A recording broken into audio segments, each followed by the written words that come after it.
Agora sim, dando as boas-vindas para o nosso convidado de hoje, candidato a prefeito pelo P, Unidade Popular, Breno Brum. Breno, bom dia, bem-vindo ao Jornal da Manhã. Bom dia a todo mundo que está nos vendo, nos escutando. É um prazer estar aqui, poder falar um pouquinho sobre a Unidade Popular, poder falar sobre as nossas ideias, nossas propostas para a cidade e poder conversar com todos nós aqui, né? Vamos lá. A Unidade Popular é um partido novo, tá em âmbito nacional, entre os partidos que disputam a eleição no país, as eleições de 2024, e aqui em Poços é a primeira vez que o partido também disputa uma eleição. O que é a Unidade Popular? Que bom que perguntou isso, né? A Unidade Popular, ela tem uma história muito interessante. Ela vai ser fundada em 2019. Na verdade, ela vai ser fundada em 2016. Vai ser coletadas as assinaturas até 2019, né? Que aí sim oficializa o partido institucionalmente. Mas ele cresceu nos movimentos sociais, né? Os movimentos sociais de base, né? De movimentos de luta de bairro, lutas feministas, lutas da juventude, do trabalhador, enfim. Ele vai crescer nesses grupos e esses grupos vão ter um entendimento que é preciso disputar as eleições, é preciso ter propostas para as cidades que cubram, né, a questão de governança, etc. Então a Unidade Popular vai nascer a partir dos movimentos sociais, né? Inclusive tem um movimento, né, que chama movimentos, que é o MLB, que é Movimentos de Lutas, Bairros, Vilas e Favelas, que só esse movimento já entregou mais casas nos últimos anos do que a Prefeitura de Belo Horizonte, lá em Belo Horizonte. Então, assim, são movimentos sociais que realmente fazem uma alteração na realidade, isso sem nenhum representante, né? Imagine se tivesse, seria muito mais interessante e muito mais propício. Bom, e quem é Breno Brum? Então, né? É engraçado que quando eu vou panfletar ou nas redes sociais, o pessoal, nunca vi você, não te conheço. E que bom, né? Porque quer dizer que é novidade, quer dizer que é um rosto novo, em tantos rostos conhecidos aí. Meu nome é Breno Brum, eu sou psicólogo, eu faço parte de um coletivo chamado SAMECA, que é Saúde Mental Camarada, que é um coletivo de psicólogos que tenta trazer a universalidade do acesso à saúde mental. Então a gente faz esses programas, atendimentos clínicos, né, a preços sociais, a preços mais acessíveis para a população. Faço parte também de um coletivo de estudos chamado Lapsus, que estuda a partir de uma viés de psicanálise, de sociologia, a conjuntura de Poços de Caldas, né, entender a cidade de uma forma mais científica, mais técnica. E eu nasci em Belo Horizonte, fui criado em Varginha, mas eu vim para cá estudar já fazem 7 anos, mais ou menos, na verdade 8 anos. E é isso, né? Tenho muita vontade, né? Sou o candidatura mais jovem de Poços de Caldas, né? História de Poços de Caldas. E se tudo der certo, vou ser o prefeito também mais jovem da história de Poços de Caldas, né? Ô Breno, falando um pouquinho da candidatura da Unidade Popular, era algo que vocês já estavam estruturando há um bom tempo ou foi mais no final? Isso porque realmente apareceu, né, esse quesito de que a Unidade Popular lançaria uma candidatura mais ao término. Mas vocês já estavam estruturando isso há um bom tempo? Como foi isso? Então, né, o processo político que aconteceu aqui na cidade foi um processo político um tanto quanto interessante, né? Vários partidos de esquerdas começou a unir para gerar uma proposta unificada, né? Isso desde o começo do ano, mais ou menos. A Unidade Popular foi um dos partidos que apresentou o nosso plano de governo. Só que devido a algumas articulações políticas que foram acontecendo ao longo do ano, a gente não se sentiu muito bem representado com os partidos que estavam lançando a candidatura. Então, realmente, foi uma decisão mais de última hora, mas os nossos planos, as nossas ideias, as nossas práticas já estão sendo estruturadas desde muito atrás, né? Então, por mais que a gente tenha pensado, né, no lançamento de candidatura tão mais para o final ali das convenções, né, do prazo das convenções, nossos planos já vinham sendo planejados há muito tempo já. A Unidade Popular hoje, naquele espectro político de esquerda, direita e centro, ela está onde? Ela é o que a gente chama de esquerda radical, né? Uma esquerda que vai... O radical por quê, né? É radical justamente porque vai olhar a questão do problema na raiz. A gente tem um entendimento, né, que muitas das mazelas que acontecem na nossa sociedade causadas justamente pelo modelo econômico que a gente tem, que é o capitalismo. Então a gente faz os estudos e propostas que visam não só a melhoria da qualidade de vida do trabalhador, mas também de subverter esse tipo de sistema, né? De mudar esse tipo de sistema que realmente é muito dificultoso, é muito penoso para quem trabalha. A gente sabe que existem várias contradições, né? Várias questões políticas que não fazem muito sentido. Vamos pegar um dado mais geral do Brasil, né? Que ninguém nega, por exemplo, que o Brasil é um dos maiores produtores de alimentos do mundo, né? E mesmo assim a gente tem 60 milhões de famílias, 60 milhões de pessoas em insegurança alimentar que não sabem o que vão comer amanhã. Então, assim, né, se produz tanta comida porque falta para tanta gente. Lá em São Paulo, por exemplo, só o centro de São Paulo tem 80 mil pessoas em situação de rua. Mas, em questão de habitação, tem mais de 100 mil lugares vagos no centro de São Paulo. E aí, por que tem tanta pessoa em situação de rua e, ao mesmo tempo, existe tanta casa vazia? E, tipo assim, milhares de casas vazias, né? Enfim, são esses tipos de contradições que a gente vai fazer um estudo, levantamento, articulações de ciência, né, com a prática, justamente para a gente ter uma compreensão mais ampla, né, da conjuntura de Poços de Caldas e do Brasil. É um partido anticapitalista. É um partido abertamente anticapitalista. Aí eu te faço a pergunta, como em um país capitalista uma cidade pode ter um governo anticapitalista? Então, mas o governo anticapitalista não é antipovo, né? Porque geralmente ao contrário a gente tem, por exemplo, propostas geralmente de pessoas que a gente sempre tem essa dualidade de público e privado, né? Sendo que essas duas coisas geralmente andam juntas. Geralmente quem são os donos de grandes terras, são famílias que já têm endinheirada desde o Brasil colônia, são famílias que concentram muita riqueza, que concentram muito poder político. E são essas pessoas que geralmente lançam, né, ou apoiam candidaturas, que geralmente são de direitas, o que a gente chama de direita mais conservadora. Justamente conservadora por quê? Para conservar como está. E a nossa proposta é justamente alterar isso, porque como está não é bom para gente, trabalhador, né? Por exemplo, teve uma... a Câmara Municipal chamou os donos dos meios de transporte, né? Representantes do transporte, para falar sobre como o transporte está, por exemplo. E a gente foi lá na Câmara e a reunião começou 8h30 da noite. 8h30 da noite. E a gente estava mais ou menos em 10 pessoas ali, pertencentes da Unidade Popular, para realmente escutar e entender por que o transporte está como está. Começou 8 horas da noite, ou seja, já é o excludente para mais da metade da população. Na hora que começou, foi por volta das 9 horas, foi demorando. E muitos militantes tiveram que ir embora justamente porque acabou o ônibus. Não tinha mais transporte público para voltar para casa. Enquanto esses mesmos donos chegavam de carro. E não era carro barato, era carro de luxo. Então, assim, por que quem cuida do nosso transporte não usa o transporte público? Eu acredito que eu seja o único candidato, por exemplo, que usa o transporte público. Eu não tenho carro, eu uso o ônibus. E, assim, o serviço que tá não é bom pra gente. Não é bom pro bolso do trabalhador. É bom pros grandes ricos, pros grandes empresários, assim, quando eu falo grandes empresários, são grandes mesmo, né? São fortunas mais de milhões, assim, que tem 90% da cidade. Então, assim, justamente anticapitalista porque o que é capitalista é antipovo, né? E é justamente isso. Você sabe que a sua candidatura, acho que eu já comentei com o Galo, é a que eu mais quero observar nessa eleição. Nossa, eu também quero observar muito, assim. Por 2 motivos. Primeiro, em uma cidade conservadora como Poços de Caldas, eu quero muito observar como que o eleitor poços-caldense vai receber uma candidatura como a sua, que, como você falou, que é de extrema esquerda. E o segundo ponto, que eu acho que até que a gente pode discutir agora, que é a questão que você tem o apoio informal do PT de Poços de Caldas. E você sabe que a sua candidatura é de uma grande responsabilidade, porque você vai mostrar pra gente qual o poder do PT dissidente de Poços de Caldas que não segue com o candidato que eles apoiam hoje. Uhum. Você tem noção de ambas essas questões que giram em torno da tua candidatura? Tenho, sim, né? É importante algumas questões a serem levantadas, né? Sobre a questão do conservadorismo, a gente tem uma forte tendência de acreditar, né, que toda cidade que a gente vai é conservadora, né? E é interessante que quando a gente vai fazendo esses levantamentos de outras... a Unidade Popular está lançando candidaturas em outras cidades. E todo mundo, né, que na hora que lança uma candidatura de esquerda, sempre fala, nossa, essa cidade é a mais conservadora. É a mais conservadora do Brasil.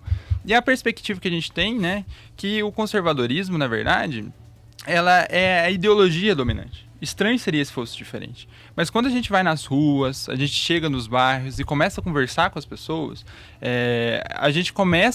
as pessoas começam a entender que o que elas acreditam tem um nome, né? Um nome que muitas vezes é deturpado pelas grandes mídias, é deturpado pelas redes sociais, que é o socialismo, por exemplo. As pessoas escutam esse nome direto de cara e já pensam, socialismo, é horrível, não sei o quê.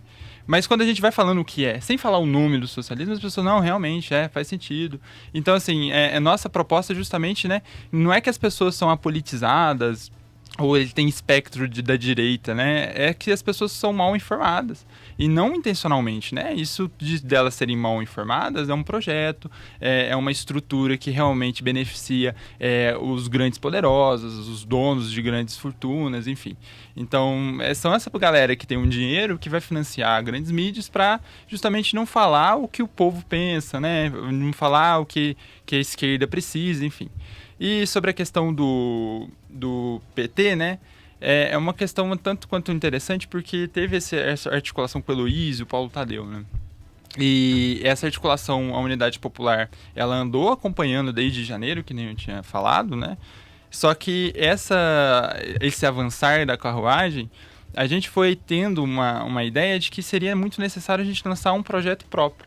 E quando a gente anunciou a questão do projeto, algumas pessoas de vários partidos de esquerda apoiaram a gente. Mas não necessariamente que significa que o PT, por exemplo, está apoiando a gente. Existem pessoas do PT que estão mais alinhadas com as ideias da Unidade Popular e automaticamente elas vão fazendo esse segmento mais da esquerda radical, né? Voltar à raiz da esquerda propriamente dita. Então, assim, né, em linhas gerais, sim mostrar o que sobrou, né, dessa questão do poder do PT aqui na cidade, que ainda quando a gente vai nos bairros é muito potente, assim, quando a gente fala do PT, as pessoas realmente conversam sobre isso, discutem, algumas pessoas realmente viram a cara, então, assim, é interessante saber o que vai dar mesmo, né. A gente não tem especulações, porque a gente especulações, assim, se não for uma pesquisa, vai partir de ideias, né? Mas a gente faz uma conjuntura que, até agora, do que foi muito bom, assim, a Unidade Popular teve poucas caras feias, assim, na rua, na hora que a gente panfleta. Houve um estopim para vocês falarem assim, não iremos caminhar com Heloísio, precisamos de algo próprio? Não houve um estopim, houve mais discussões, debates internos mesmo. Uhum. A gente fez a leitura das propostas, a gente fez pesquisas, enfim. E a Unidade Popular cada vez mais está precisando, fez a leitura, né, nacionalmente, que está precisando lançar candidaturas de esquerda mesmo, que representa nossas ideias, e quem concordar com elas, que venham com a gente, né? A gente está com portas abertas para discutir e debater os planos de governo para todas as pessoas que se interessarem. Tiveram, inclusive, né, no nosso plano de governo, a primeira coisa que está em negrito é que o plano de governo ele não está completo, no sentido que ele está sempre aberto às novas grupos sociais, a movimentos sociais, a complementar o nosso plano de governo, justamente porque a cidade se faz construindo junto, né? Uhum. E a Unidade Popular está aí no próprio nome, né? Uma unidade de pessoas. E o projeto também tem que ser construído nesse sentido. Antes até da gente entrar no plano de governo, falando sobre o partido, vocês não passaram na cláusula de barreira e vocês vão receber recurso ou não? Como é que tá nisso? Nossa, a gente vai receber um pastel e um caldo de cana de recurso. Realmente é isso que a gente tem visto, né? Só mais ou menos explicando para o pessoal que está nos ouvindo, nos vendo, a cláusula de barreira é uma decisão arbitrária de quem está dentro do poder de excluir partidos menores de ter acesso ao poder, né? No sentido de essa articulação de planejamentos internos das grandes instituições, etc., né? da nossa conjuntura política, esses grandes partidos que estão há muito tempo, eles decidiram que para ter acesso aos recursos financeiros a gente precisa estar dentro, né? E como a gente entra sem ter acesso aos recursos? Somos partidos de pobres, somos pessoas que não têm dinheiro. Somos um partido de pessoas que realmente não tem recurso nenhum. A gente faz o que dá com sola de sapato, porque é o que tem, né? Todo mundo que está na Unidade Popular são pessoas que realmente acreditam na causa, pessoas que realmente querem fazer uma mudança verdadeira da nossa sociedade. E então, assim, a gente não tem verba nenhuma, a gente também não tem quase nenhum espaço de mídia, inclusive muito obrigado de novo por essa oportunidade da gente aparecer aqui. Nos é raro e é caro esse espaço pra gente, E é justamente isso, né? A gente não tem recurso, a gente tem uma verba muito baixa, em termos de dados a gente tem 0,03% do orçamento, então assim, é um dinheiro muito baixo em comparação aos grandes partidos que recebem na casa dos milhões e milhares, né? E a gente sabe que o que esses grandes partidos, por exemplo, só gastam em uma coisa, sei lá, é edição de vídeo, né? A gente tem de verba inteira e olha lá, né? Então assim, é muito no artesanato, é muito no interesse, é muito no coletivo mesmo que a gente faz o movimento político aqui na cidade. Vamos começar pela saúde? Vamos lá. Breno, você fala muito sobre a questão da atenção primária em saúde nas unidades básicas e das equipes de família, especialmente em relação ao fortalecimento. O que você poderia falar para a gente um pouco sobre isso? Quando a gente pega, né, o Estatuto do SUS, a gente sempre tem que priorizar atendimentos primários, né? O que são esses atendimentos? É justamente ter esse primeiro contato da população com a saúde que seja de forma mais efetiva, que seja de forma mais de doenças que menores riscos, de detectar a doença em primeiro lugar, né? Porque, por exemplo, se a gente pega uma doença que se agrava, igual a pneumonia, poderia ter sido detectada numa tosse, né? Se o médico fosse nas casas, por exemplo, que é uma das nossas propostas, justamente a gente fazer esse controle mais frequente dos médicos irem nas casas das pessoas, ver se está tudo bem, porque às vezes a criança chega no UPA com uma pneumonia que já é mais cara de ser tratada, já é mais difícil de tratamento para a criança, e se isso for detectado antes, né, se a gente fortalecer essa etapa, o médico chega na casa e fala, Dona Maria, tá tudo bem aí? Minha criança tá com uma tosse esquisita, mas tá tudo bem, deixa eu ver essa tosse. E aí sim, a gente consegue ver, já começa a tratar desde o começo, sem agravar, né, a doença. E isso é uma forma mais barata de cuidar da saúde, uma forma mais eficiente e mais inteligente também, né? Porque a gente desafoga muito mais de segunda e terceira etapa, né, do SUS, e para deixar no atendimento primário, assim, que geralmente é onde as doenças começam e acabam ali quando tem um atendimento primário. Você fala muito em acabar gradativamente, né, descontinuar gradativamente as parcerias público-privadas, as PPPs na saúde. Isso, a gente sabe que no mundo capitalista que a gente vive, né, tudo que visa lucro geralmente é uma mercadoria, geralmente não é uma mercadoria, né? E a gente não pode tratar a saúde como mercadoria. Uma coisa que a gente naturalizou e a gente não pode naturalizar é tratar a saúde como se tivesse o aspecto principal do lucro.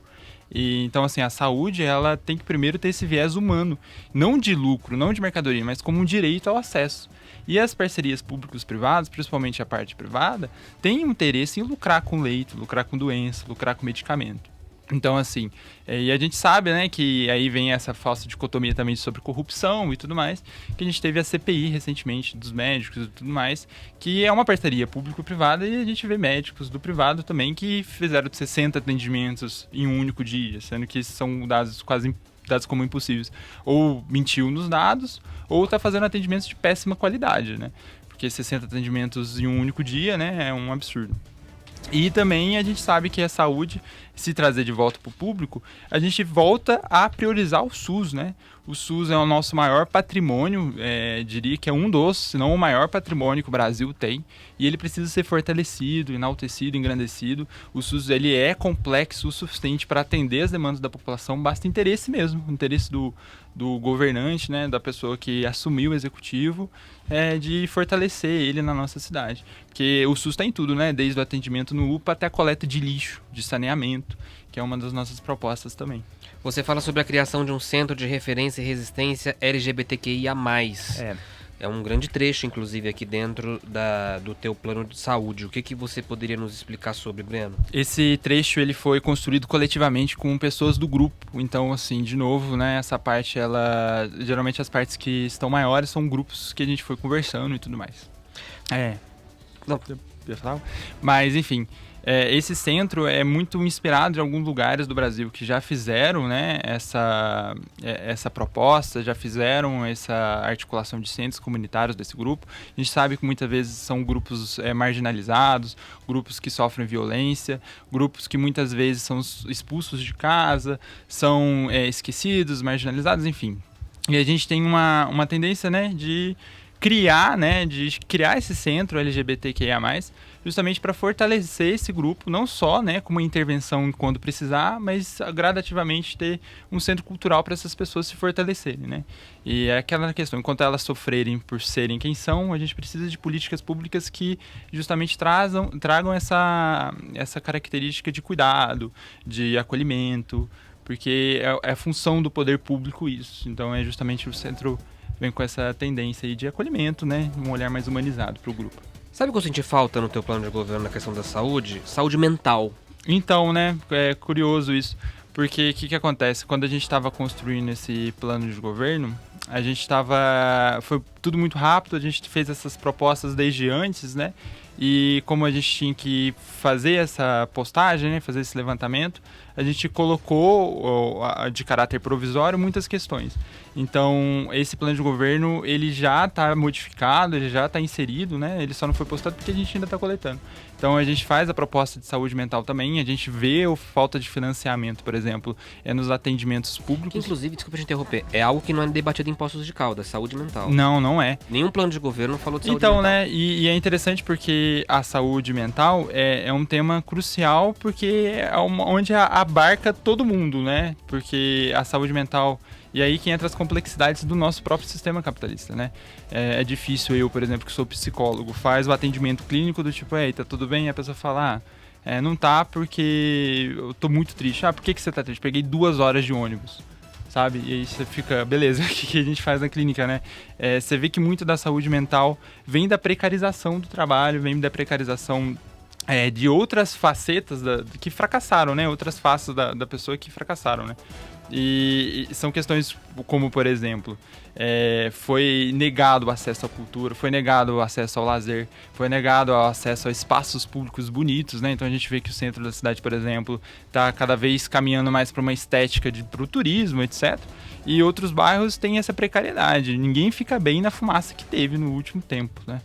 Nesse final de semana. E a gente justamente está fazendo um projeto para abarcar políticas públicas que insiram a saúde mental nesse aspecto, que é cada vez mais urgente no nosso tempo. Dando continuidade com a entrevista e agora pulando para o tema educação, candidato a prefeito Breno Brum. Breno, para a gente falar, primeiramente você falou sobre a taxa de analfabetismo aqui em Poços de Caldas, com um programa chamado Educação é um Direito Humano. Isso mesmo, né? Apesar dos índices serem muito favoráveis, né, da gente ter tido um aumento considerável nas últimas décadas sobre a baixa do analfabetismo, ainda é presente na nossa sociedade. Inclusive, quando a gente foi panfletar, a gente entregava as nossas propostas e 2 pessoas não conseguiam ler, né? E assim, elas precisavam de auxílio justamente para... Eles pegavam o panfleto e falavam, quando chegar em casa minha filha lê para mim, ou algo do tipo. E a proposta que a gente tem desse projeto é justamente aproveitar das universidades, né, de pedagogia, psicologia e outras ciências da educação, projetos de extensão que ajude tanto o universitário quanto a população, né? Projetos de diminuir o analfabetismo, diminuir essa taxa, esse índice, justamente para a gente ter uma sociedade mais democrata, mais justa e ainda assim formar profissionais que já sejam mais inseridos, né, nesse contexto social.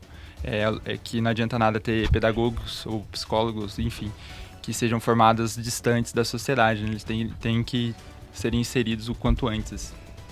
Uma das questões que nós debatemos com todos os candidatos aqui nessa bancada foi a da ampliação de vagas nas creches. Como zerar a vaga das creches? Então, né, as creches, elas têm esse índice histórico, né, é um índice muito alto, um índice muito absurdo, de mais de 1.000 crianças nas filas, né, e a gente sabe que muitas vezes essas crianças são acompanhadas de mães solos, que muitas vezes não conseguem, justamente por conta da creche, ter o direito do trabalho, ter o direito do descanso, ter o direito do lazer, porque não tem onde deixar essa criança, né, por um tempo. E a gente sabe que esse SEIS, né, que é o Centro de Educação Infantil, ele é muito precarizado em termos de estrutura e de profissionais. Então a gente tem profissionais que têm muita carga de trabalho, muita criança do que deveria, e isso cria um risco tanto para o profissional quanto para as crianças, né? A gente também tem as estruturas que faltam colchonete, muitas vezes tem lugares precarizados com infiltração, enfim, que já é outro aspecto da saúde da criança também. E sobre a questão da diminuição, a gente tem que primeiro criar, né, organizar os dados e os índices que a gente não tem nesse município, sobre onde tem mais criança precisando e onde tem mais creches vagas, né, no sentido de que a gente pode comportar esse grande fluxo de crianças. E também é interessante pensar que no ECA, né, o Estatuto do Criança e Adolescente, é um direito da criança estudar perto de casa. E a gente sabe que muitas vezes a criança abre uma vaga em outra zona e fica inviável para a mãe ir lá, deixar a criança, enfim, e ela ir sozinha também, né? Justamente por ser uma criança com muita pouca idade. Então, assim, nossa proposta é justamente a gente fortalecer a questão pública, a gente fortalecer profissionais para aumentar o número de crianças, né? Para a gente conseguir tirar essa imensa maioria de crianças que muitas vezes são crianças mais pobres, crianças que não têm acesso ao básico, justamente aumentando o número de funcionários públicos, né? A gente ir aumentando estruturas também, né? Melhorando elas, porque a gente consegue, né? Através disso, aumentar a quantidade de vagas e aumentar também a qualidade dos profissionais que estão ali dentro. O teu plano de governo informa que a própria Secretaria Municipal de Educação reconhece que existem mais de 1.000 crianças na lista de espera na faixa de 0 a 3 anos. Isso. Mas, se eu não me engano, esse índice aí está um pouco mais atualizado agora, que chega a 1.300. Né? 1.300 crianças fora da creche em Poços de Caldas aguardando por uma vaga. Vocês falam também sobre a questão de uma estrutura pedagógica consistente para o município. O que consiste essa estrutura pedagógica? Então, né, a estrutura pedagógica é um plano mais geral sobre as funções, né, as diversas características da educação. Inclusive, a gente está agora com o vice, né, o vice Marcelo Lousada. Ele é estudante de pedagogia e uma das propostas que ele teve foi justamente essa, da gente criar, né, um plano de pedagógico coeso, coerente com o contexto da criança, do adolescente, justamente para a gente ter uma continuidade no ensino, porque muitas vezes quando a gente passa a criança, né, desses aspectos de idade, né, quando a gente faz essas transições de um ano para o outro, né, no avançar da educação da criança, acaba que as matérias são descontextualizadas do contexto, descontextualizadas do bairro, descontextualizado de uma questão mais crítica da sociedade. Então a gente vê, por exemplo, uma educação muitas vezes voltada para o mercado de trabalho, sendo que o que mais falta é emprego, né? E aí a gente vê muito uma evasão escolar justamente porque a criança vê que pessoas que são diplomadas, que são pessoas que têm até um ensino superior, estão desempregadas. Isso aí a gente vende desde sempre para a criança, que o emprego é um mérito e não um direito. Ela olha para essas pessoas que têm diplomas e fala, se eles estudaram isso tudo e estão aí passando perrengue, imagina, eu vou saltar agora que é mais fácil para mim, né? Então a gente começa a ter um aumento de empregos informais, de crianças que saltam da educação básica, que saltam da educação justamente por buscar outras alternativas que não essa educação que a gente tem hoje, que é muito precarizada. No teu plano de governo, você cita as escolas cívico-militares como nefastas para a educação. São uma proposta nefasta, sim, porque a gente tem que pensar numa educação sempre contextualizada da criança, né? E justamente as educações cívico-militares, eu acho que a gente precisaria até de um programa inteiro só para falar disso, porque o histórico dessas educações visa desde a ditadura e justamente vem trazer essa questão dos bons valores, né, dos bons costumes, da autoridade. A gente sabe que, principalmente eu que sou psicólogo, isso é uma das maiores fontes de adoecimento mental de jovens. A gente sabe que os índices de escolas que são cívicos militares não são tão diferentes de escolas públicas assim. Inclusive tem escolas públicas no Enem, né, que ultrapassam escolas cívico-militares. Enfim, isso não quer dizer ser cívico-militar que vai ter uma educação, muito pelo contrário, né? A educação que a unidade propõe é literalmente uma educação popular, né? De trazer de volta a comunidade para dentro das escolas, que a criança entenda, vai estudar geografia, por exemplo, dela começar a questionar a geografia no próprio território, né? Beleza, vou estudar geografia, por que falta esgoto aqui? E no bairro do Rico tem esgoto. Por que o transporte público é como é? Por que eu uso saúde pública do jeito que é? Então, assim, da gente trazer de volta os questionamentos, as contradições para dentro da sala de aula, né? Da criança aprender no seu entorno, e tem muito aprendizado, né, no entorno da criança. Assim. Passando para segurança, né, Galo? Vamos. Você é o primeiro candidato também a vir ao programa que defende a desmilitarização da Guarda Municipal. Por quê? Então, né, a gente sabe que o projeto da PM, né, da Polícia Militar, ela é um projeto que anda fracassando, né? É a polícia que mais morre e mata no mundo, e a gente tem que salvar a GCM justamente desse projeto que, se a gente continuar, a tendência, né? Se é o mesmo projeto, a tendência é ficar igual. E a gente sabe da efetividade que a PM tem muitas vezes. Ela é muito baixa em relação aos investimentos, ela é muito baixa e muitas vezes tem até uma proposta contrária, né? Uma polícia que já é mais ostensiva, uma polícia que não traz tanta segurança assim, para a população, justamente por ter um contexto, né, de patrulhamento um tanto quanto antiquado, descontextualizada. Então a nossa proposta é justamente trazer a questão mais científica, uma questão mais comunitária para a GCM, que seja mais técnica, que seja melhor apresentada no papel. Já está nas próprias articulações que estão dentro da GCM. São articulações que, por exemplo, visam acrescentar para a comunidade, né, o direito da comunidade de ir e vir, por exemplo, de permanecer essas questões de segurança em âmbito que não seja só na ostensividade, né? Que não seja só no armamento, que não seja só no patrulhamento. E, enfim, é mais ou menos isso. Eu vi que você comentou ainda sobre a segurança, sobre esse quesito da política desastrosa da Polícia Militar, e complementa que a atuação da PM no âmbito municipal deve estar em consonância com a política municipal. Com a política municipal, né? Uhum. A política municipal, ela é a nossa cartilha principal, né? A gente está no município, ela, antes do Brasil, antes do Estado mineiro, a gente está vivendo no município, né? E a gente precisa criar um plano de governo que a PM também tenha essa consonância com a gente. Justamente porque, às vezes, a PM, justamente por ter essa arrecadação estadual, justamente por não ser propriamente do município, muitas vezes ela tem uma dissonância, né? Às vezes, a proposta de segurança que se é proposta na cidade, muitas vezes não entra em consonância com a Guarda Civil Municipal, e isso gera, por exemplo, o superpatrulhamento em uma área e a falta de patrulhamento em outro. Isso gera também a falta de policiais preparados para o contexto municipal, né? Então, assim, a gente tem que fazer esse equilíbrio justamente para ter consonância e ter mais equidade, assim, em questões de policiamento, né? Na questão financeira, taxação das grandes propriedades e grandes empresas fazendo com que TBI, ISS e IPTU pesem para quem ganha mais. Exato, sim. Como fazer essa cobrança nesse sentido? Então, a gente sabe, né, que os impostos no Brasil, eles são muito desiguais, e acaba que, proporcionalmente, quem tem menos renda paga mais e quem tem mais paga menos. Então, esses impostos é justamente fazer essa rearticulação, né? Dos impostos, por exemplo, o imposto sobre serviço, né? Que é o ISS, é ser proporcional ao serviço da pessoa, né?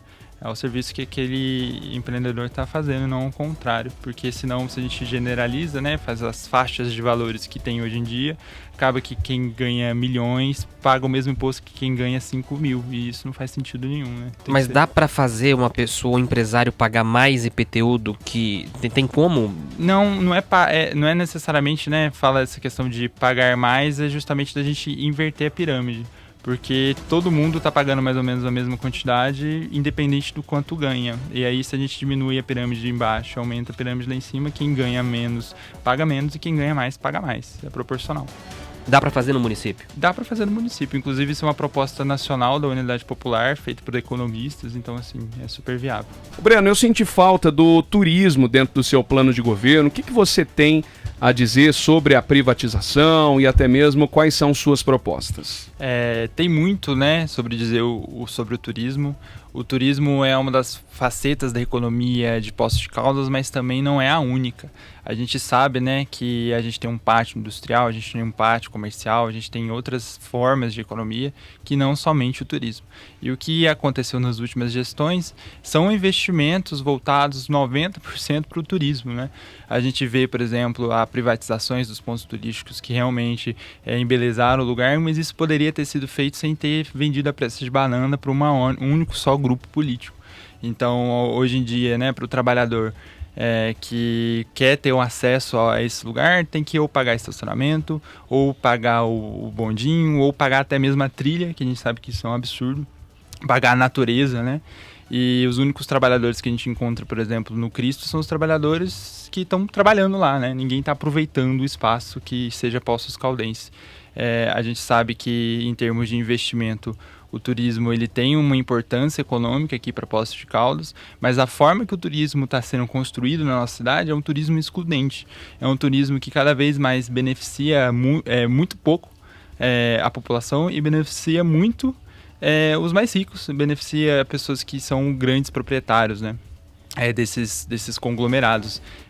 Eu lembro que na época dos carrinhos de lanche, né, que eles foram retirados, tinha um áudio do atual prefeito falando que ninguém poderia ter acesso mais de 30 anos de um espaço, que isso era um absurdo, referindo aos donos dos carrinhos de lanche, e vendeu os pontos turísticos por 35, sabe?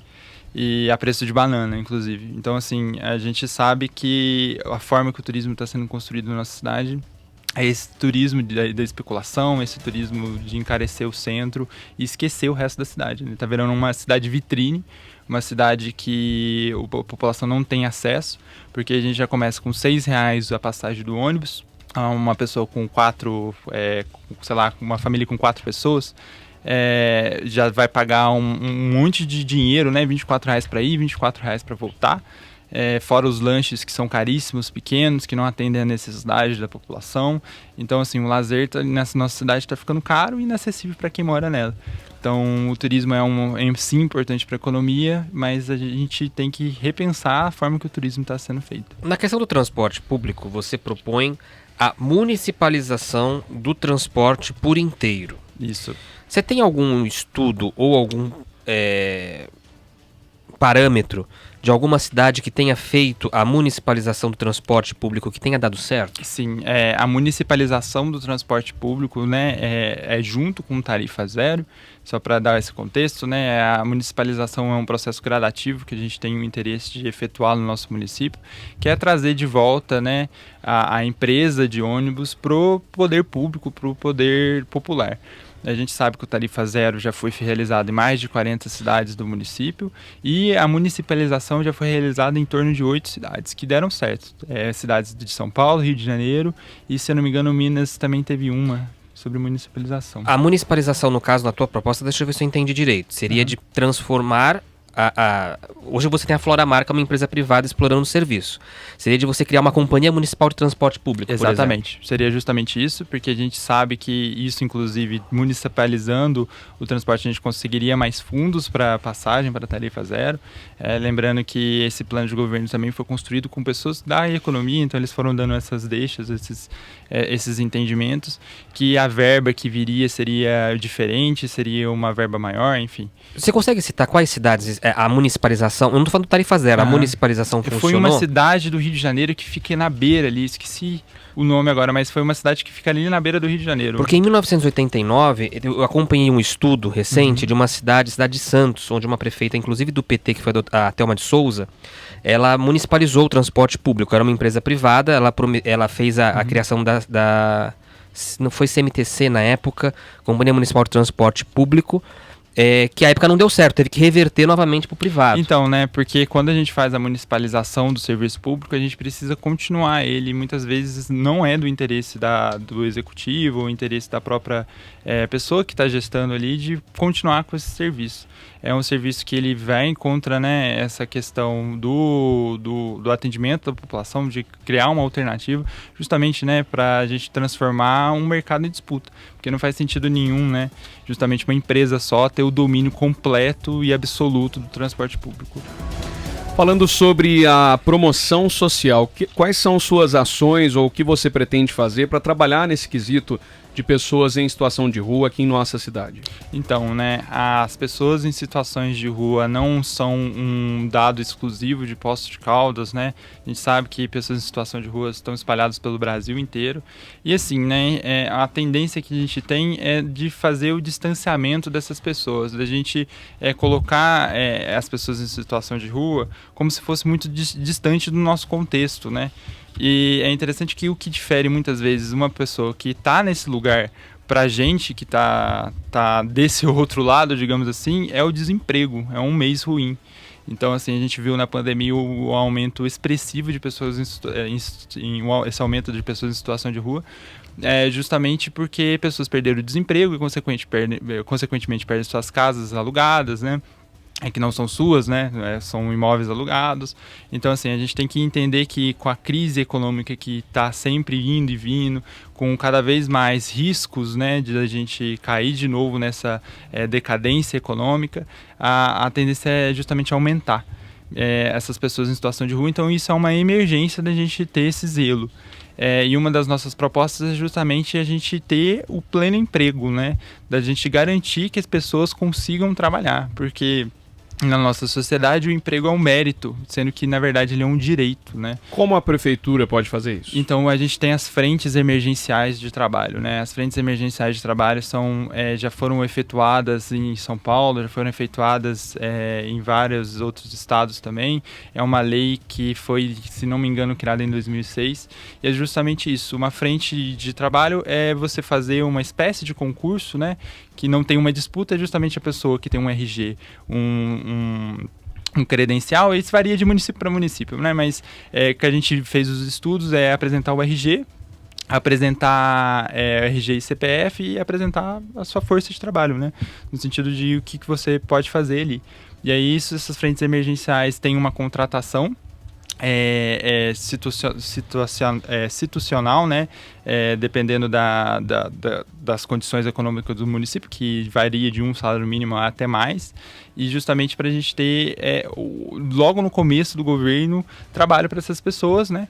E outras tantas também que a gente sabe que passam por essas condições precárias no trabalho e tudo mais. E as frentes emergenciais justamente têm o intuito de retomar a força de trabalho para benefício para a sociedade. Então a gente pode fazer uma frente de trabalho, por exemplo, de remoção do monotrilho, que é uma coisa muito mais barata. Você vai derrubar o monotrilho? Então, né, gente? Esse monotrilho aí vai cair. Se não for demolido, vai cair. Ele vai cair né? na cabeça de alguém, inclusive. E o dinheiro, por exemplo, né? Você pergunta, e o recurso, essas coisas. O recurso de manter o monotrilho teve, né? A gente viu que foi limpo, um escombro, né? Então, assim, para que limpar a coisa abandonada? Então, assim, se isso não for removido, isso vai cair na cabeça de alguém em qualquer momento. No caso da geração de emprego, você criticou aqui no caso a concessão dos pontos turísticos de Poços de Caldas que acabaram gerando diretamente empregos. Você falou da taxação de empresas na cidade, uma taxação maior, né, de grandes empresas, que de certa forma afastaria a chegada de novas empresas na cidade. Não são ações que, no caso, gerariam uma questão de problema na geração de empregos? Então, a geração de emprego ela já está em problema. A gente tem, por exemplo, de novo, o transporte público da cidade. A gente faz essas visitações em mercearia, nas padarias, e eles falam é difícil contratar porque as pessoas não conseguem vir para o trabalho. Então, não tem pessoas trabalhando ali na região, que não trabalha para aquele lugar, e o pequeno empreendedor não consegue, por exemplo, fazer uma contratação, suportar esses R$6 da passagem do trabalhador todo dia, às vezes até mais, né, porque pegam mais de uma condução, e justamente isso acarreta diretamente na economia. Mas sobre a geração, né, que a gente tem uns pontos turísticos, foi diminuído as vagas de emprego que a gente tem, né? A gente aumentou ali no Cristo, por exemplo, mas nos pontos turísticos igual dos carrinhos na Alameda, né? Foram removidos mais de 130 empregos diretos e indiretos que tinham lá. Na Alameda? Na Alameda. Mas a Alameda, no caso, ela não virou uma concessão, né? Então, mas a questão da Alameda é que aumentaram quiosques, mas no final da somatória de número de vagas antes e depois da Alameda diminuiu. Então, assim, a gente teve carrinhos de lanche, por exemplo, que, se não me engano, foram 4 de 16 que conseguiram votar, mas o restante não conseguiu abrir as portas, enfim. Ficou ao léu, sem nenhum direito. Então, assim, a gente sabe que, de novo, as empresas, elas são importantes para a economia num certo sentido, porque quem faz a empresa funcionar é o trabalhador, né? E o trabalhador pode trabalhar não necessariamente dentro de uma empresa. A gente sabe que o Estado ele tem essa condição de suportar essas demandas internas, né, de municipalização. Falando em geração de emprego ainda, Distrito Industrial, você disse que você, em algumas áreas aqui, não é muito a favor das PPPs, parcerias público-privadas. Hoje, empresas que chegam no Distrito Industrial, elas fazem uma parceria com o município, onde é doado um terreno, uma área para uma nova empresa. Se chegasse uma multinacional, na sua gestão, você doaria um terreno para essa empresa se instalar ou não? Então, né, quando a gente pensa em termos analíticos da nossa própria forma de pensar a política, a gente não trabalha com esse tipo de conjectura, né, de idealismos, no sentido de que não acontece. Então, assim, eu não consigo te dizer se a gente vai ou não, porque depende.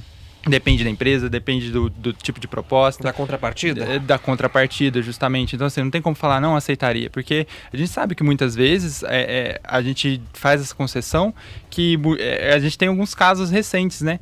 Que, por exemplo, dou um terreno multimilionário para uma empresa que vai abrir 50 vagas. Então, assim, em termos gerais, não compensa, sendo que a gente poderia ter estrutura para a gente, nesse terreno mesmo, construir uma empresa municipal, né? A gente tem essas condições, esses artifícios, só que, de novo, não é do interesse. Porque, geralmente, quem está nesses lugares de poder, quem está na gestão, tem essas concessões com essas empresas, né? É de interesse desses governantes ajudar quem ajuda eles. Então, assim, tem essa dificuldade. Então, de novo, o município ele tem condições, tem esses recursos. A gente, por exemplo, tem um salário mais caro da prefeitura. A gente tem, se eu não me engano, São Paulo, o prefeito ganha 27 mil, enquanto a gente está ganhando, né, o prefeitura está ganhando 37 mil. E isso é um absurdo. Inclusive, enquanto ele está ganhando 37 mil reais, né, os professores não estão com o piso salarial deles pagos. Os enfermeiros também estão com essa dificuldade. Inclusive, uma das propostas da Unidade Popular é reduzir muito esse salário, né? Porque a gente pode, por que não, equiparar o salário da prefeitura com o do prefeito com o dos professores. Isso é super viável, né? A gente pode fazer essa redução, justamente que eu diminuí muito o salário da prefeitura, porque aí já diminui os cargos comissionados também, porque são mais de 140 cargos, isso é uma desigualdade que tem até dentro dos servidores públicos, né? Se eu não me engano, são em torno de 140, 150 super salários, mega salários, geralmente desses cargos comissionados, que ocupam 4% da folha de pagamento. Então, se a gente reduz o salário da prefeitura, reduz esses cargos comissionados, não dos servidores, dos cargos comissionados, e isso desafoga muito mais para esse investimento. Aí, de novo, né? Você falou sobre essa questão das empresas, da gente fazer esse financiamento dos servidores públicos, que fazem realmente a cidade, né? Fazer esse funcionamento e tudo mais. Para finalizar, na sua última folha do plano de governo, na última página, você cita Lenin, a Revolução Russa, o que é socialismo. Lenin é uma referência, no caso, para você aqui. O Lenin é uma referência, né, para todo um campo, né, universitário de estudo, todo um campo de luta popular. O Lenin, pra gente, tem essa grande representatividade histórica mesmo. Stalin é uma referência também? Stalin já entra na polêmica, a gente precisaria de um programa inteiro só para falar dele. Sim ou não? Então, acredito que ele era um excelente linguista. O Stalin tem essas suas contradições, muitas vezes vindo de grandes mídias da Inglaterra, dos Estados Unidos. Então, assim, eu acho que sim e não, depende para quem pergunta, né? Da própria Unidade Popular mesmo, tem esses confrontos. Muito bem, como temos feito então, com né, todos, pode pedir seu voto, você tem 1 minuto, tá, Breno? Eu vou pedir para todos os trabalhadores e... O número, não o número. Tem candidato que vem aqui não, mas eu também tô desabituado, a primeira vez que a gente tá fazendo isso, né, acaba que a gente esquenta. Já vou falar de logo, 80, gente, 80, 80. Mas pensar assim, sobre essa responsabilidade do voto, né, a gente vê que essas prefeituras de direita, centro, geralmente não tem essa tendência e muitas vezes exclui parcela da população de participar. Convido todos a lerem o nosso plano de governo, a compartilhar e também contribuir, porque a gente sabe que a cidade não pode ficar nesses 1% mais. A gente sabe que a cidade ela é para todas as pessoas que queiram frequentar a cidade. Então, se a gente conseguir criar um grupo, né, uma unidade popular de luta, de resistência, a gente consegue aumentar muito os nossos direitos. Da gente ter saúde de qualidade, educação de qualidade, emprego de qualidade, lazer. A gente também tem que pensar na questão do transporte público, enfim. 80 nas urnas e luta nas ruas, que é o nosso lema, né, da nossa campanha. E justamente isso, né? A gente consegue, mas a gente só consegue junto. Muito bem, agradecemos a presença do candidato a prefeito pela Unidade Popular, Breno Brum, aqui no Jornal da Manhã. São 8 horas e 31 minutos. Repita. 8h31. Agradecemos a sua audiência, a sua companhia. Amanhã tem mais Jornal da Manhã e teremos o último entrevistado dessa primeira série. Estaremos com o candidato a prefeito Rovilson de Lima aqui na bancada da Jovem Pan. Valeu, Rodrigo. Até amanhã. Um grande abraço a todos e até amanhã. Tchau.